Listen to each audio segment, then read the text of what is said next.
Bismillahirrahmanirrahim. Assalamualaikum warahmatullahi wabarakatuh.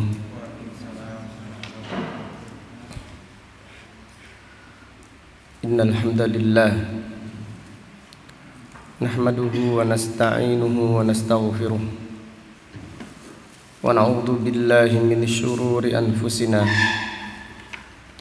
wa min sayyiati a'malina. Man yahdihillahu fala mudilla lah wa man yudlil fala hadiya lah. Wa ashhadu an la ilaha illallah wahdahu la syarika lah wa ashhadu anna Muhammadan abduhu wa rasuluh. Amma ba'du fa inna asdaqal hadits kitabullah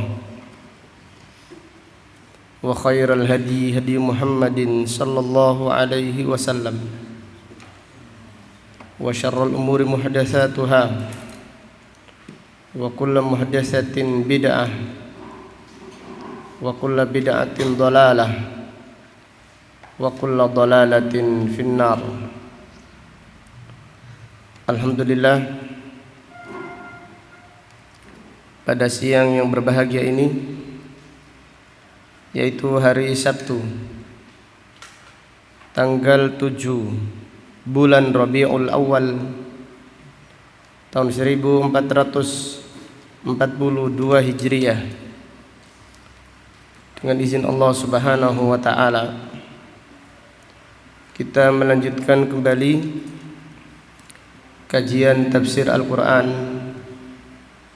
dari kitab Taysirul Karimir Rahman fi tafsiri kalamil mannan, yang ditulis oleh Fadilatul Syekh Al-Allamah Abdurrahman Ibnu Nasir Ibni Abdillah As-Sa'di, ulama besar yang dilahirkan pada tahun 1307 Hijriah dan meninggal dunia pada tahun 1376 Hijriah, rahimahullahu ta'ala rahmatan wasi'ah.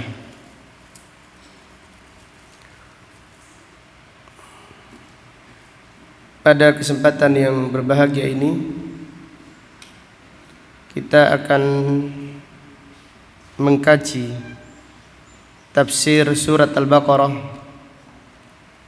ayat 144. Surat Al-Baqarah ayat 144. Kita berdoa semoga Allah Subhanahu wa taala senantiasa memperbaiki niat kita di dalam mempelajari ayat-ayat Al-Qur'an. Semoga Allah Subhanahu wa taala menganugerahkan kita ilmu yang bermanfaat dan al-amal as-salih. Amin. A'udzu billahi minasy syaithanir rajim. Qad nara taqalluba wajhika fis sama', فلنولينك قبلة ترضاها فول وجهك شطر المسجد الحرام وحيث ما كنتم فولوا وجوهكم شطره وإن الذين أوتوا الكتاب ليعلمون أنه الحق من ربهم وما الله بغافل عما يعملون.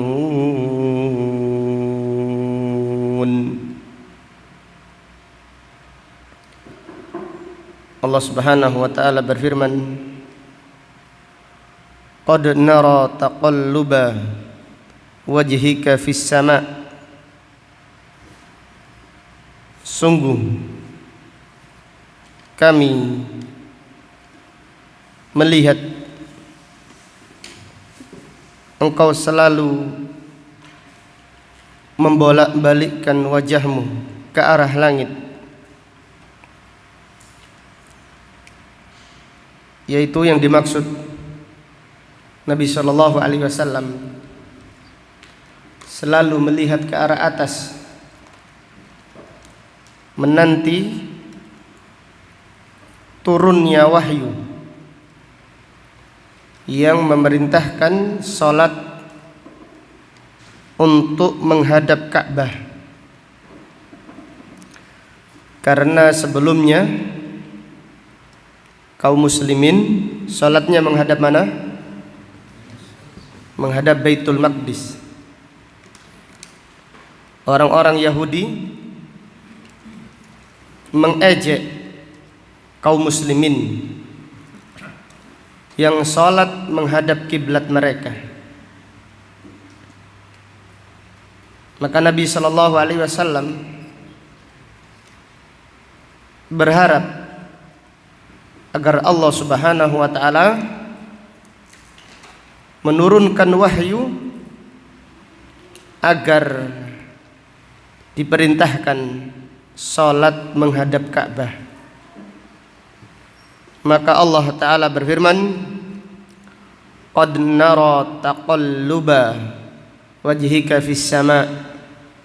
Sungguh kami telah melihat engkau selalu membolak-balikkan wajahmu melihat ke arah langit. Falanuwalliyannaka qiblatan tardaha, maka kami akan menghadapkan wajahmu ketika salat ke arah kiblat yang kamu ridai, yaitu yang kamu sukai. Yang dimaksud adalah kiblat Ka'bah adalah kiblat yang paling afdal yang diinginkan oleh Rasulullah sallallahu alaihi wasallam. Lalu Allah taala berfirman, "Fawalli wajhaka syatral masjidil haram." Maka hadapkan wajahmu ketika salat ke arah Masjidil Haram. Wa haitsu ma kuntum fawallu wujuhakum syatrah. Dan dimanapun kamu berada, maka hadapkan wajahmu ketika salat menghadap arah Masjidil Haram. Wa innal ladzina utul kitaba, dan sesungguhnya orang-orang Yahudi, orang-orang Nasrani, ahlul kitab, la ya'lamuna annahul haqqu min rabbihim. Mereka benar-benar mengetahui bahwasannya menghadap Ka'bah, perintah menghadap Ka'bah adalah perintah yang hak dari Allah Subhanahu wa taala. Wa mallahu bighafilin amma ya'malun, dan sekali-kali Allah tidak lalai dari apa yang mereka kerjakan. Fadilatul Syekh As-Sa'di rahimahullah berkata, yaqulu ta'ala, yaqulullahu li nabiyhi sallallahu alaihi wasallam, Allah Subhanahu wa taala berfirman kepada nabinya, yaitu Nabi Muhammad sallallahu alaihi wasallam, qad nara taqalluba wajhika fis sama'. Sungguh kami melihat engkau selalu membolak-balikkan wajahmu ke arah langit. Ay kathrata taraddudihi fi jami'i jihatihi, Artinya Nabi Muhammad sallallahu alaihi wasallam banyak sekali membolak-balikkan wajahnya ke arah langit, syauqan wa intidharan linuzulil wahyi bistiqbalil Ka'bah. Nabi Muhammad sallallahu alaihi wasallam sangat rindu dan beliau menanti-nanti turunnya wahyu yang memerintahkan salat menghadap Ka'bah, sehingga Nabi sallallahu alaihi wasallam selalu melihat ke arah langit. Artinya Nabi sallallahu alaihi wasallam rindu diperintahkan salat menghadap Ka'bah. Kenapa demikian? Karena Ka'bah adalah kiblat yang paling afdal, dan karena orang-orang Yahudi juga selalu mengejek kaum muslimin yang salat menghadap Baitul Maqdis. Mereka berkata, innahum yukhalifunana wa yastaqbiluna qiblatana. Orang-orang Yahudi berkata, mereka kaum muslimin menyelisihi kita, mengatakan kita kafir, kita sesat dan seterusnya. Akan tetapi mereka menghadap kiblat kita. Sehingga Nabi sallallahu alaihi wasallam berharap agar Allah Subhanahu wa taala menurunkan wahyu yang memerintahkan salat menghadap kiblat Ka'bah. Wa qala wajhika, Allah Subhanahu wa taala berfirman wajahmu, walam yaqul basarika li ziyadati ihtimami. Allah Subhanahu wa taala berfirman engkau membolak-balikkan wajahmu, bukan berfirman engkau membolak-balikkan pandanganmu. Li ziyadati ihtimami, ini menunjukkan betapa besarnya perhatian Nabi sallallahu alaihi wasallam tentang masalah ini. Jadi menghadapkan wajah itu menunjukkan lebih perhatian daripada sekedar menghadapkan pandangan, mengarahkan pandangan. Kenapa? Li'annal wajh asyraf ma fi jasadil insan. Karena wajah adalah sesuatu yang paling mulia dari tubuhnya manusia. Wa li'anna taqlibal wajhi mustalzimun li taqlibil basar. Dan karena menghadapkan wajah, membalikkan wajah, maka konsekuensinya membalikkan pandangan juga.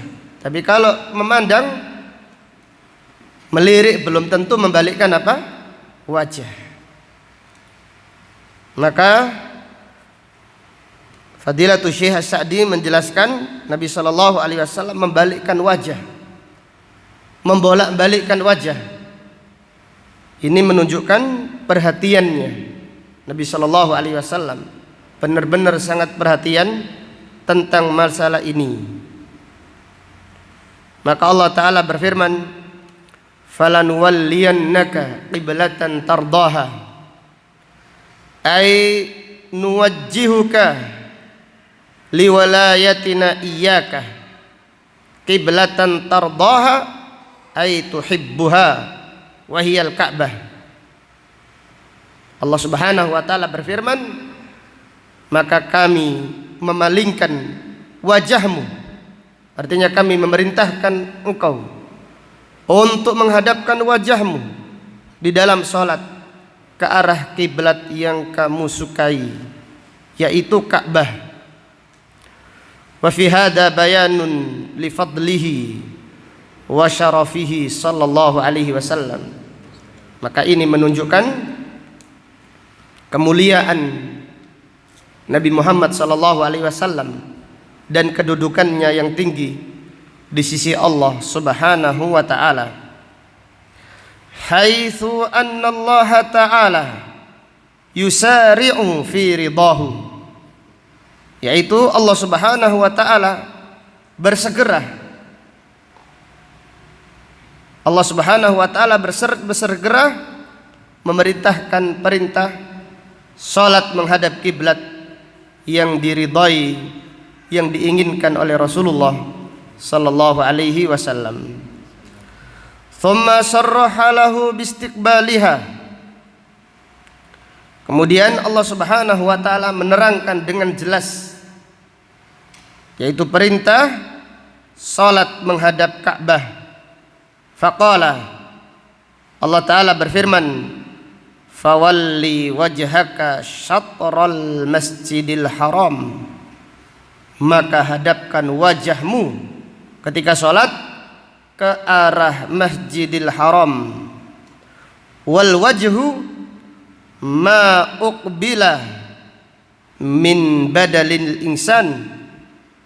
Wajah, fawalli wajhaka, wajah adalah apa yang dihadapi dari badannya manusia, maka dinamakan wajah karena ketika seseorang melihat menghadapnya. Maka Fadilatul Syekh Sa'di menjelaskan wal wajhu ma uqbila min badalil insan. Wa haitsu ma kuntum, dan dimanapun kalian berada, min barrin wa bahrin, syarqin wa gharbin, janubin wa shimalin, dan dimanapun kamu berada, di daratan atau di lautan atau bahkan di udara, timur ataupun barat, utara ataupun selatan, fawallu wujuhakum syatrah, maka hadapkan wajahmu ke arah Masjidil Haram, ai jihatahu. Jadi syatrah, hadapkan wajahmu ke arah Masjidil Haram. Fafiha ishtiratu qiblatil Ka'bah, fafiha ishtiratu istiqbalil Ka'bah lis-shalawati kulliha fardiha wa nafliha. Maka ayat ini menjelaskan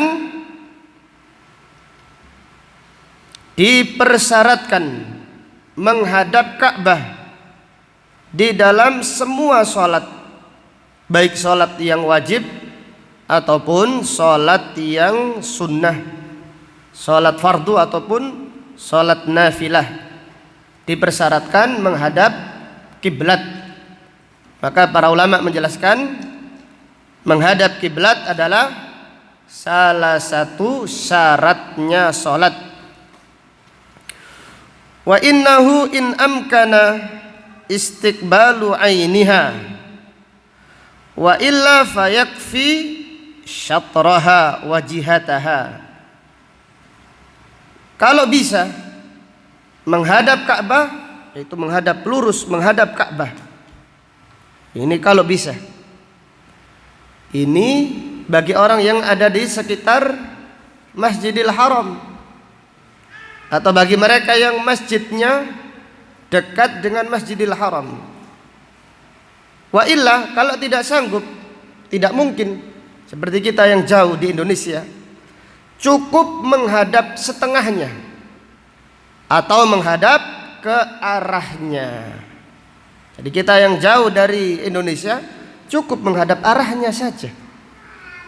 Tidak perlu setiap kali kiblatnya digeser. Sehingga diumumkan, selalu diumumkan nanti atau siang hari ini atau siang besok, biasanya seperti itu. Siang besok matahari pas di tengah-tengah apa? Di atas apa? Ka'bah. Luruskan kiblat. Apa maksudnya? Masjidnya digeser gitu.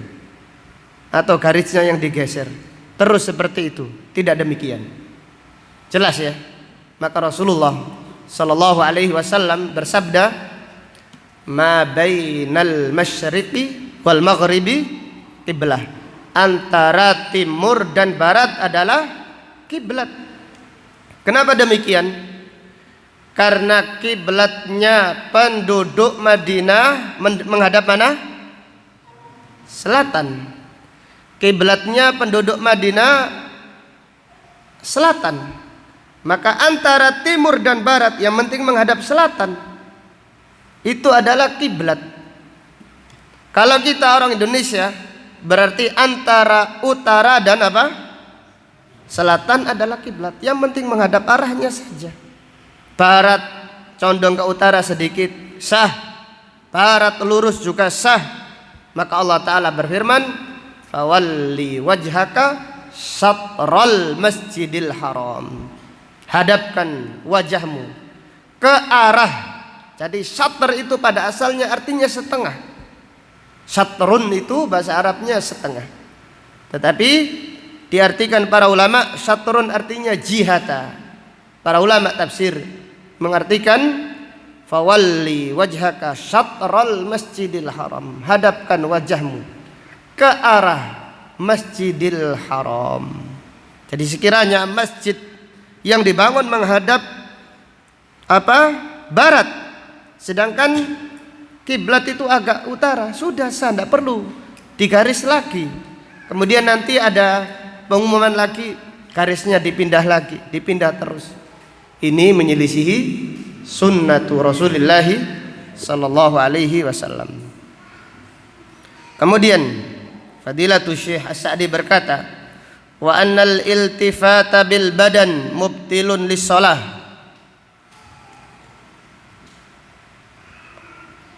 Fadilatul Syekh Sa'di berkata, menghadap ke belakang, menoleh ke belakang dengan badan. Jadi kalau menoleh dengan kepala, lerak-lirik ini makruh.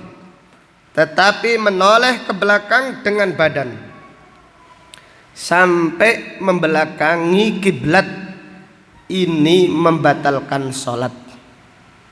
Jadi seseorang sholat dengan sengaja, dia membalikkan badannya ke arah yang berlawanan dengan kiblat, maka ini membatalkan sholat.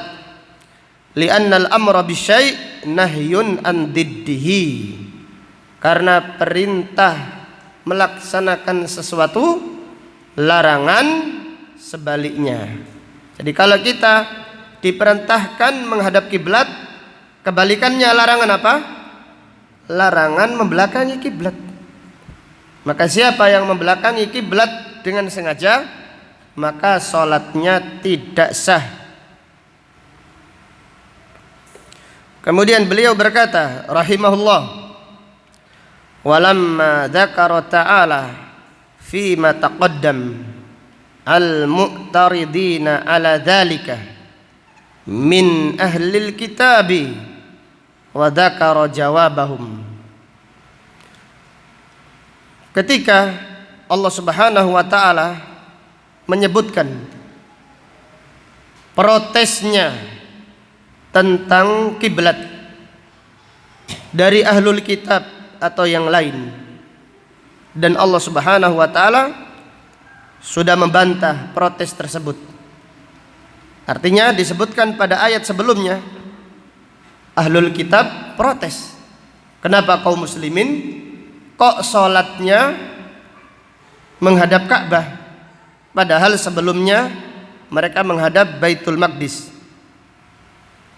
Allah Subhanahu wa taala sudah menyebutkannya dan Allah sudah membantahnya. Dan pada ayat ini dzakarahuna anna ahlal kitabi wal ilm minhum ya'lamuna annaka fi dzalika ala haqqin wadih. Pada ayat ini Allah Subhanahu wa taala menjelaskan bahwasanya ahlul kitab, yaitu orang-orang Yahudi dan orang-orang Nasrani, orang-orang yang memiliki ilmu dari mereka, mereka benar-benar mengetahui bahwasannya engkau wahai Nabi Muhammad sallallahu alaihi wasallam fi dzalika ala haqqin wadih, engkau berada di atas kebenaran yang jelas. Artinya engkau menghadap Ka'bah ini benar-benar perintah dari Allah Subhanahu wa taala. Mereka mengetahuinya.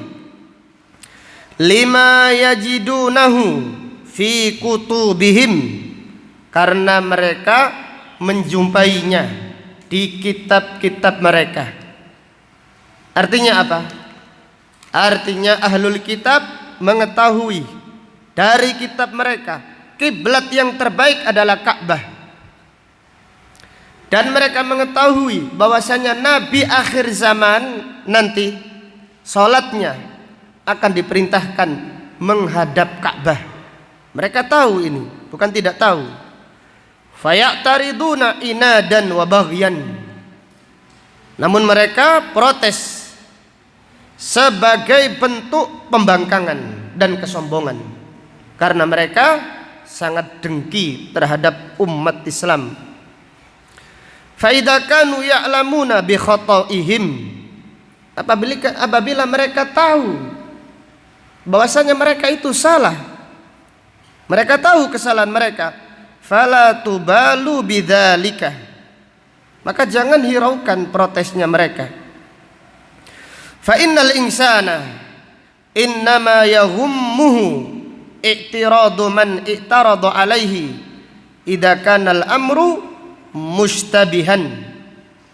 Karena manusia akan kepikiran jika ada orang yang protes, kemudian yang diprotes ini masih tidak jelas. Wa kana mumkinan an yakuna ma'ahu shawab, dan bisa jadi orang yang protes itu benar. Nah, ini baru dipikirkan. Akan tetapi fa amma idza tayaqqana anna as-shawaba wal haqqa ma'al mu'tarad alaihi, akan tetapi apabila diyakini bahwasannya kebenaran, bahwasannya hak bersama orang yang diprotes, wa annal mu'tarid mu'anidun arifun bi butlani qawlihi, sedangkan orang yang protes adalah orang yang membangkang, orang yang tahu batalnya ucapannya, fa innahu la mahalla lil mubalah, maka tidak ada manfaatnya menghiraukan protesnya mereka. Bal yuntadharu bil mu'tarid al-uqubatu ad-diniyah ad-dunyawiyah wal ukhrawiyah. Akan tetapi tunggulah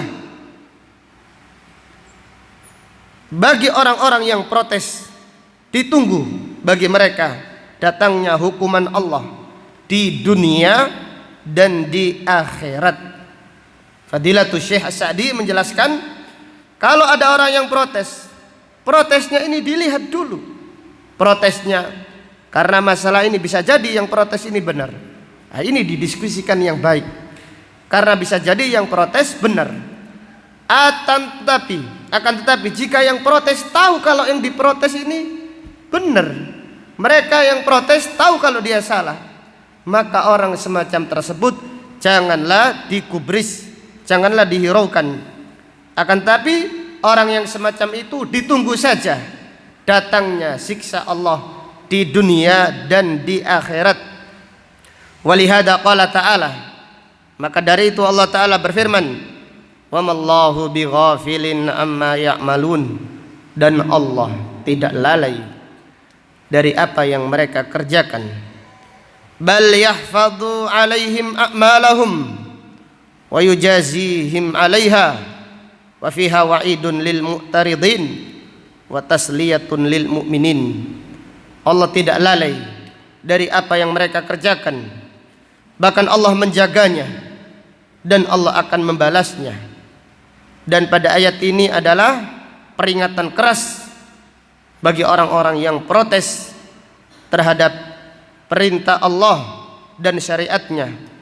Dan pada ayat ini terdapat pelajaran tasliyatun lil mu'minin. Allah Subhanahu wa taala menghibur orang-orang yang beriman. Jangan menghiraukan protesnya orang-orang yang tidak jujur. Jangan menghiraukan protesnya orang-orang yang tidak objektif, tidak punya keadilan di dalam ucapan mereka. dari ayat yang agung ini terdapat beberapa pelajaran yang bisa diambil.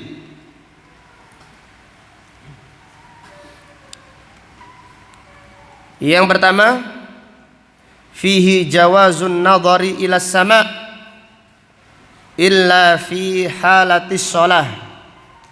Dibolehkan melihat ke arah atas kecuali dalam keadaan sholat. Jadi sebagian kelompok sufi mengatakan orang yang baik itu tidak boleh melihat atas. Ini pendapat yang salah, tidak ada dalilnya. Pernah tahu? Jadi orang-orang sufi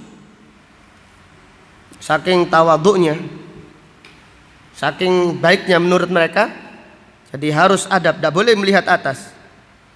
Jadi kalau ada sesuatu yang di atas itu gak boleh dilihat. Melihat ke arah langit ini tidak baik, kurang adab. Ini salah. Rasulullah SAW pada ayat ini melihat ke arah apa? Atas. Yang dilarang melihat atas ketika apa? Ketika sholat. Rasulullah SAW bersabda, la yantahiyanna aqwamun an raf'ihim absarahum ila as-sama'i fi shalah aw la tukhtafanna absaruhum. Tidaklah mereka berhenti melihat ke arah atas ketika sholat, atau pandangan mereka, penglihatan mereka disambar, artinya tidak kembali pandangan tersebut. Jadi yang dilarang melihat ke arah atas ketika sholat. Adapun di luar sholat tidak mengapa seseorang melihat ke arah atas. Dari ayat ini terdapat pelajaran fihi itsbatu sifatil uluwi lillah, mengimani ketinggian Allah Subhanahu wa taala. Jadi Allah Subhanahu wa taala itu memiliki arah, yaitu arah atas. Allah Subhanahu wa taala memiliki arah, yaitu arah atas. Maka Ahlu sunnah wal jamaah menetapkan bahwasannya Allah maha tinggi di atas arsy. Kita mengimaninya. Allah maha sempurna, Allah tidak membutuhkan tempat. Tetapi Allah Subhanahu wa taala, sebagaimana ini adalah prinsip akidah Ahlus Sunnah wal Jamaah, Allah Subhanahu wa taala bersemayam di atas arsy. Adapun kelompok Al-Mu'tazilah, kelompok Al-Jahmiyah mengingkari hal ini. Mengingkari Allah Subhanahu wa taala berada di atas, diingkari. Adapun kelompok Asy'ariyah menyatakan Allah di atas, tapi kita tidak tahu, tidak boleh mengatakan Allah di atas, tidak boleh. Jadi kelompok Asy'ariyah meyakini iya Allah di atas, namun kita tidak tahu. Tidak boleh kita mengatakan di atas, itu tidak boleh. Tidak boleh menunjuk, karena Allah itu tidak membutuhkan arah menurut mereka. Jadi akidah yang membingungkan. Kelompok Al-Mu'tazilah, kelompok Al-Jahmiyah, mereka tegas mengatakan Allah tidak dilihat pada hari kiamat, yaitu Allah tidak dilihat oleh orang-orang beriman di surga. Adapun kelompok Asy'ari mengatakan Allah dilihat, tapi nggak tahu bagaimana. Jadi mereka mengatakan seperti orang mimpi, seperti orang mimpi melihat sesuatu tidak ada arahnya. Jadi akidah yang bingung, akidah rusak itu membingungkan. Jadi kelompok Al-Asy'ari mengatakan orang-orang yang beriman melihat Allah, tapi tidak ada arahnya. Jadi ibaratnya seperti orang melihat sesuatu di dalam mimpi, yakin melihat, tapi tidak tahu apa yang dilihat. Nabi SAW tidak bersabda orang-orang yang di surga mimpi melihat Allah, enggak, tapi benar-benar melihat Allah Subhanahu wa ta'ala. Maka akidah Ahlussunnah wal Jamaah akidah yang gamblang, jelas, wadih. Jadi Allah Subhanahu wa ta'ala dilihat pada hari kiamat dengan mata, dan Allah tidak sama dengan makhluknya. Dan Allah Subhanahu wa ta'ala memiliki arah, yaitu arah atas. Maka ayat ini sangat jelas yang menerangkan bahwasannya Allah Subhanahu wa ta'ala di arah atas, maka kita wajib mengimaninya. Kemudian pelajaran berikutnya dari ayat ini, fihi uluwu manzilatin nabi sallallahu alaihi wasallam indallah, mulianya kedudukan Nabi Muhammad sallallahu alaihi wasallam di sisi Allah Subhanahu wa ta'ala.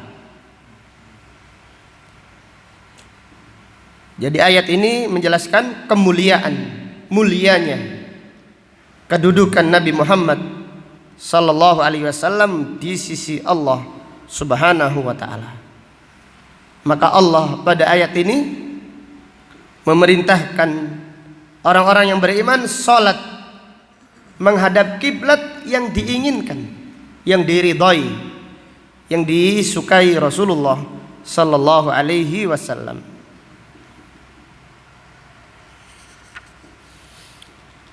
Dari ayat ini terdapat pelajaran, al-anbiya'u muballighuna 'anillah la musyarri'un. Para nabi dan para rasul menyampaikan perintah dari Allah, bukan pembuat syariat. Jadi para nabi dan para rasul adalah menyampaikan, para nabi dan para rasul menyampaikan risalah dari Allah Subhanahu wa ta'ala, bukan pembuat syariat. Maka lihatlah ayat ini dengan jelas, Nabi sallallahu alaihi wasallam menunggu sampai melihat terus ke arah langit. Kalau sekiranya Nabi dan Rasul dan juga Nabi Muhammad sallallahu alaihi wasallam dibolehkan membuat syariat, langsung saja buat syariat. Tetapi tidak demikian. Para Nabi dan para Rasul, mereka itu utusan. Utusan menyampaikan risalah yang mengutus, bukan membuat risalah sendiri. Di para Nabi dan para Rasul, mereka menyampaikan risalah dari Allah Subhanahu wa ta'ala, dan mereka bukan pembuat syariat. Yang membuat syariat adalah Allah Subhanahu wa ta'ala.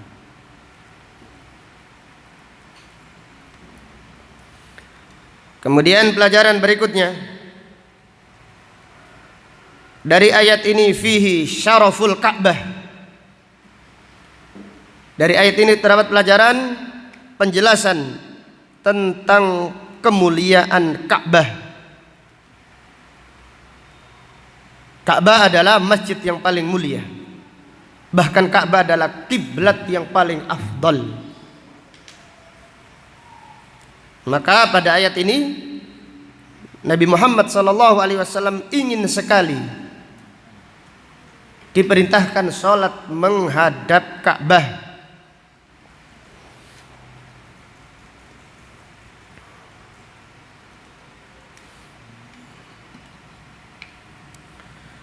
Dari ayat yang mulia ini terdapat pelajaran, idza tazahamat al-masalih quddima a'laha. Jika ada dua kebaikan, ada dua kebaikan, maka pilihlah kebaikan yang apa? Yang paling terbaik. Jadi salat menghadap Baitul Maqdis itu baik, bukan tidak baik, karena perintah Allah. Karena Baitul Maqdis juga salah satu masjid yang mulia. Tetapi lebih baik lagi salat menghadap apa? Ka'bah. Dengan demikian, apabila dalam satu waktu ada dua kebaikan, sama-sama baiknya, pilihlah kebaikan yang terbaik. Demikian. Maka para ulama menjelaskan ibadatun muslah, ibadah yang terbaik. Lihat waktunya, lihat waktunya, waktunya melakukan apa, pilihlah yang terbaik, walaupun sama-sama apa baiknya. Dan contohnya banyak di dalam hal ini.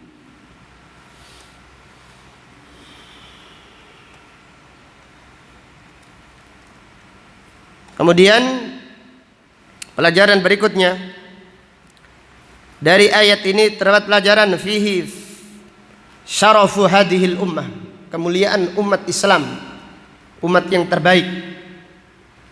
Dipilihkan Allah Subhanahu wa taala kiblat yang terbaik. Dipilihkan Allah Subhanahu wa taala kitab yang terbaik, dan dipilihkan Allah Subhanahu wa taala nabi yang terbaik. Jadi ini menunjukkan kemuliaan umat Islam, umat yang terbaik, kiblatnya terbaik, kitabnya terbaik. Demikian pula nabinya, Nabi Muhammad sallallahu alaihi wasallam adalah nabi yang terbaik, yang paling mulia di sisi Allah Subhanahu wa taala.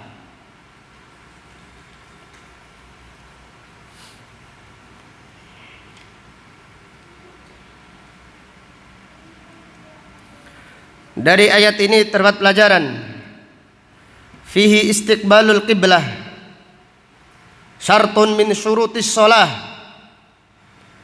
Menghadap kiblat adalah syarat dari syarat-syaratnya salat. Menghadap kiblat adalah syarat dari syarat-syaratnya salat. Ini termasuk syaratnya salat adalah menghadap kiblat. Namun para ulama menjelaskan menghadap kiblat adalah syarat wajibnya salat, bukan syarat sah. Menghadap kiblat adalah syarat wajibnya salat, bukan syarat sahnya salat. Artinya, apabila seseorang salat tidak sengaja menghadap arah selain kiblat, tidak sengaja, salatnya sah atau tidak sah? Sah. Lain halnya masuk waktu salat. Masuk waktu salat ini syarat sah. Masuknya waktu salat adalah syarat sahnya salat. Contoh, seseorang salat duhur tidak sengaja jam 11. Sudah terang matahari, dia tidak tahu kalau ini belum masuk waktu duhur, tapi dengan tidak sengaja sholat duhur. Kemudian setelah selesai sholat baru mendengarkan adzan. Kita bertanya, sholatnya tadi sah atau tidak sah? Sah atau tidak sah? Hah? Sah atau tidak? Tidak sah. Kenapa? Karena masuk waktu sholat adalah syarat sahnya apa? Sholat. Jika ditinggalkan dengan sengaja, sholatnya tidak sah. Jika ditinggalkan karena lupa, sholatnya juga tidak sengaja. Karena masuk waktu sholat adalah syarat sahnya sholat. Adapun menghadap kiblat adalah syartu wujubis sholat, syarat wajibnya sholat. Artinya, jika seseorang tidak sengaja sholat menghadap ke arah selain kiblat, maka sholatnya sah, tidak perlu diulangi lagi.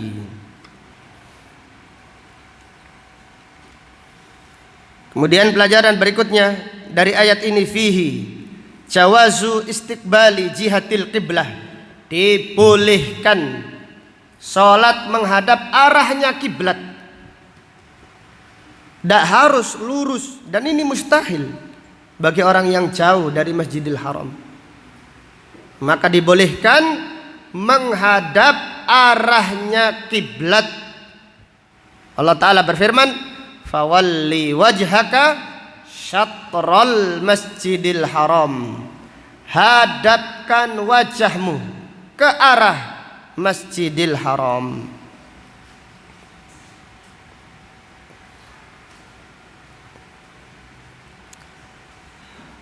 Kemudian sebagian ulama berpendapat dari ayat ini terdapat pelajaran siapa yang sholat di depan Ka'bah, maka diperintahkan baginya menghadap Ka'bah, tidak melihat ke arah sujud. Sebagian ulama berpendapat istadalla ba'dul ulama bimasyru'iyatin nadhar ilal Ka'bah fi sholati amamaha. Sebagian ulama berpendapat kalau sholat di depan Ka'bah disyariatkan menghadap Ka'bah. Namun wallahu ta'ala alam, pendapat yang lebih kuat, walaupun kita sholat di depan Ka'bah diperintahkan menghadap mana? Wajah kita. Pandangan kita diperintahkan tetap melihat ke arah sujud. Aisyah radhiyallahu anha menceritakan salatnya Nabi sallallahu alaihi wasallam di dalam Ka'bah. Salat di dalam Ka'bah. Aisyah berkata, "Ma khallafa basaruhu maudhi'a sujudihi." Pandangan Nabi sallallahu alaihi wasallam tidak berpaling dari arah sujudnya. Jelas ya? Ini menunjukkan kita harus menafsirkan Al-Quran dengan apa? Dengan sunnah.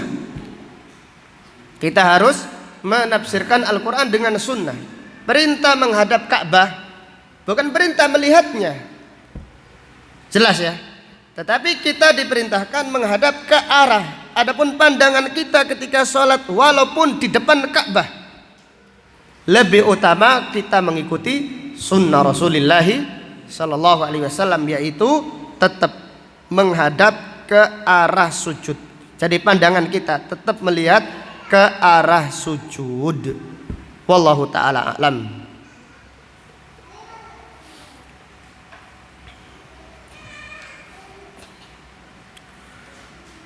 Kemudian pelajaran berikutnya, fihi anna ahlal kitab yuqirruna fadla istiqbalil Ka'bah. Dari ayat ini terdapat pelajaran bahwasannya ahlul kitab mengakui keutamaan salat menghadap Ka'bah. Bahwasannya ahlul kitab mengakui keutamaan salat menghadap Ka'bah. Ini pengakuan mereka, sehingga mereka sangat iri terhadap umat Islam yang diberi oleh Allah Subhanahu wa taala kiblat Ka'bah. Mereka sangat iri hati. Bukan mereka tidak tahu, mereka tahu. Tapi mereka iri hati terhadap umat Islam dalam hal ini. Kemudian pelajaran berikutnya, fihi dhammul hasad, celaan bagi orang-orang yang hasad. Jadi berapa banyak yang menolak kebenaran bukan karena tidak tahu. Berapa banyak yang menolak kebenaran karena hawa nafsu, yaitu karena dengki.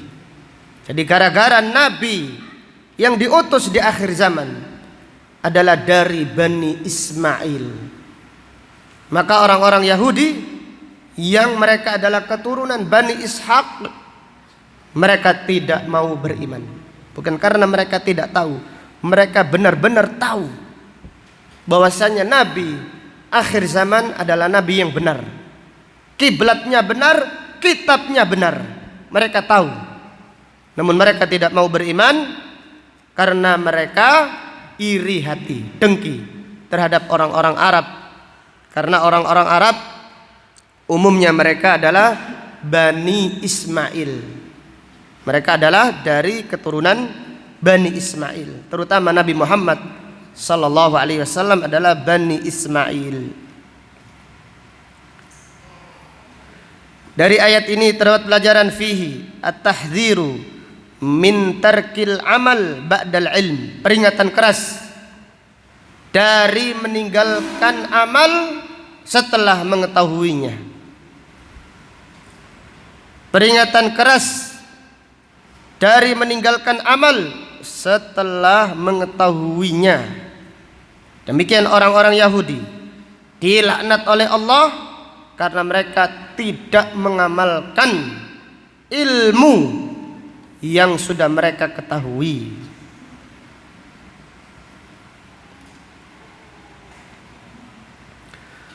Kemudian dari ayat yang mulia ini terdapat pelajaran fihi dhammul i'tirad. Dhammul i'tirad, celaan bagi orang-orang yang protes an hukmillah. Celaan bagi orang-orang yang protes, memprotes hukum-hukum Allah, syariat-syariatnya. Demikian orang-orang Yahudi selalu saja protes. Kalau Nabi Muhammad SAW diprotes, itu biasa. Mereka protes kepada Nabi yang terbaik bagi mereka, menurut mereka, yaitu Nabi Musa alaihissalam. Berapa kali Nabi Musa alaihissalam diprotes oleh orang-orang Yahudi, apalagi Nabi Muhammad sallallahu alaihi wasallam. Kemudian dari ayat ini terdapat pelajaran fihi nafyu sifatil ghaflah anillah, meniadakan sifat lalai dari Allah Subhanahu wa taala. Maka Allah Subhanahu wa taala berfirman, "Wa mallahu bighafilin amma ta'malun." Kalau kita meniadakan sifat lalai dari Allah, maka kita wajib menetapkan sifat kebalikannya, yaitu menunjukkan sempurnanya ilmu Allah Subhanahu wa taala, sempurnanya penjagaan Allah Subhanahu wa taala dari amal-amal hambanya.